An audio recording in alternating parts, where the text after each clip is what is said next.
So I'd like to share a little bit when you're exiting the matrix, just a little add-on of just kind of showing a way of life and how gradually you can start moving more towards living a life that is connected with nature. So I'm making tea, and this is some root, I think it's called Shavanga. I don't remember what it's called, but it is a root that I went out and got myself. It is for concentration, relaxation. It is like a superfood. Um, and it also is good for your digestive tract. It's good for a lot of things. And so I'm making myself a tea this morning. These are some things I just picked on my walk. They're from this little cactus. They're little pods. And they're also, I don't really know what their attributes are, but I understand that they're also edible and that people make like a coffee kind of substance from them. So I'm going to add them into my tea. I trust that nature has all sorts of remedies. All of the medicines that we have are derived from nature. This is that natural sage that I find on the side of the mountain, so I'm going to put some of that in. I just feel like eating food or ingesting food that is from my surroundings connects me to the earth that I live in. And this is a gat leaf, and this has also, it intensifies focus.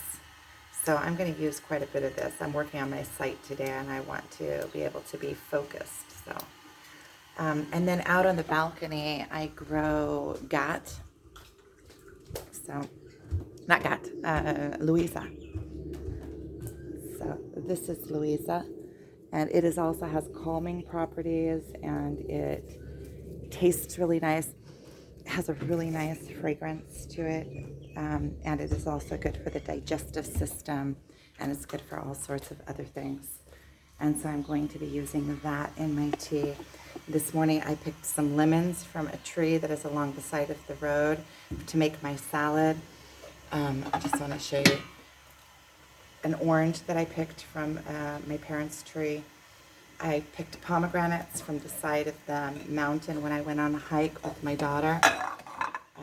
I make my own sage sticks. This is actually a sage stick that I'm working on now, which is my twin actually made it and gave it to me. It started out about this long. And so I'm burning natural sage, which really resets.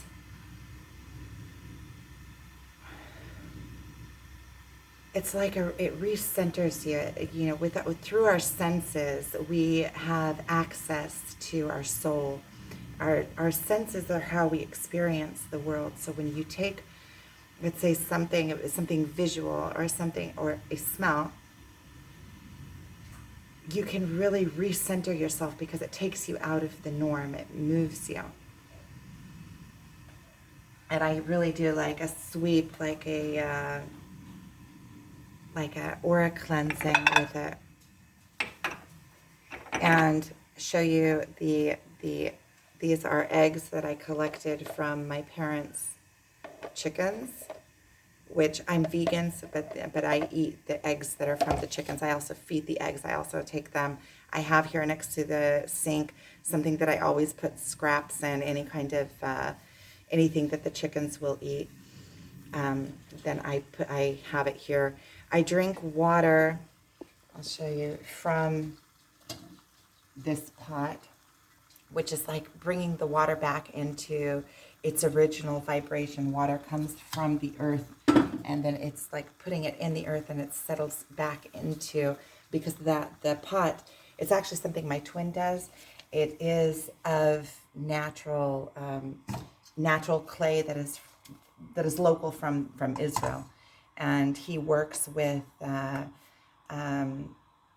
Palestinian pot maker, and so it's kind of like also connecting between showing that there is no separation.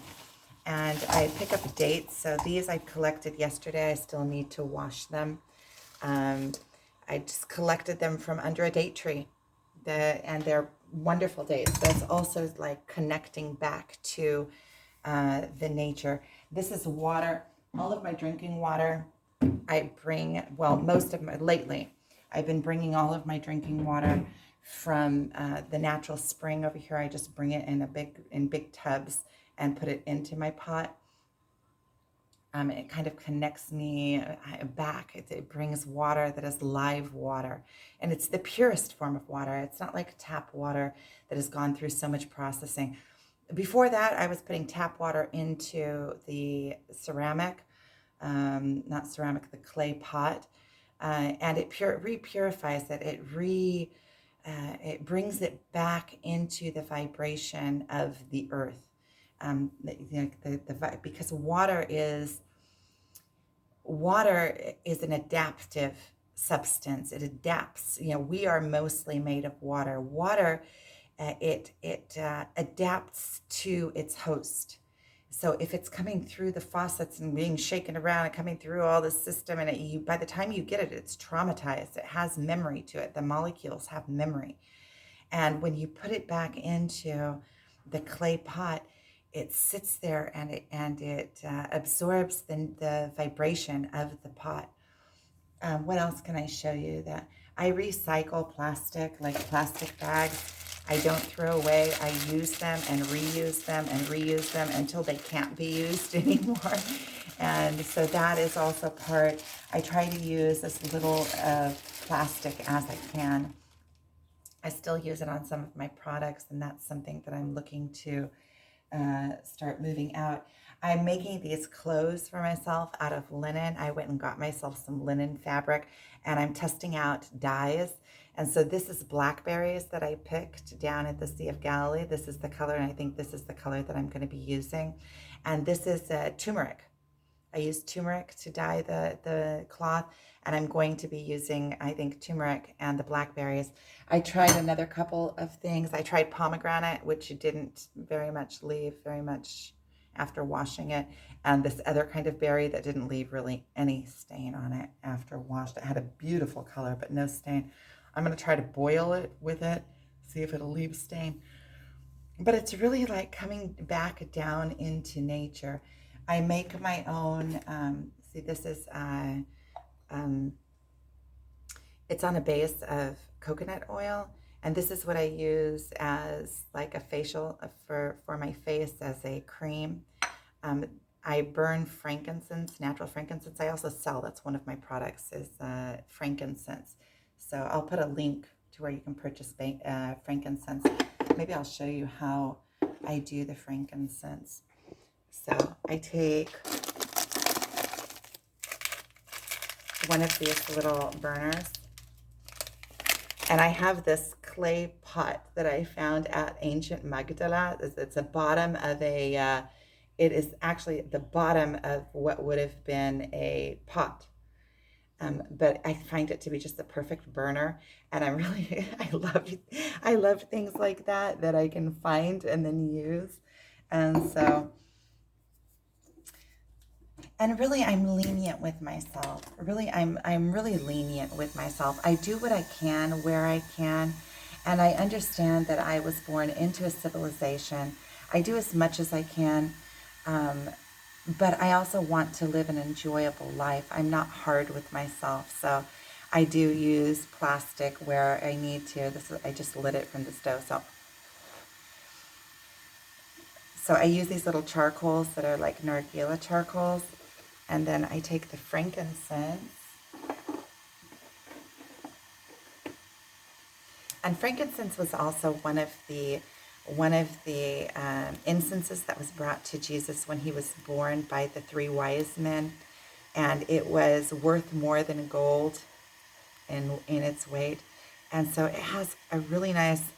It was also burned in the original temple in Jerusalem perpetually. There were 5 holy incenses that were burned, and it was one of them. Some of them are extinct now. There was the ones that I do know of. I think there was persimmon, which might be extinct now with whatever they were talking about. Some people think they might know what they were talking about, but I think it's pretty much extinct because of its nature. Isn't that amazing that the things that we love the most, we kill because we overharvest them, we overdo them. You know, the animals that are beautiful animals that have gone extinct. Or what's happening to the elephants, you know, beautiful elephants. We love their tusks. So what do? We kill them and take them. It's like killing what we love. That's what we do with jealousy too inside of relationships. We love somebody because of who they are and how they are, and then we suffocate them with jealousy, and which really takes away what we loved in the first place. And so frankincense has a wonderful like smell to it, and it is purifying. It purifies. You can also chew it. It's kind of bitter, but it has healing properties to it. I burn it. I love the smell of it, and I love the feeling that it gives in the home. When you go into the old city of Jerusalem and you go into the old churches, the ancient churches there, they always smell like frankincense. Okay, so I just wanted to share a few little points. Um, Also, it's olive season, so I pretty much stay connected with what season it is. It's olive season. I'm going to be picking olives and making my own homemade olives in the next few days here. Right now, I'm working on my site. I'm going to make myself breakfast. I'm going to make myself some tea, and I am sitting down to work on my site. So have a wonderful day.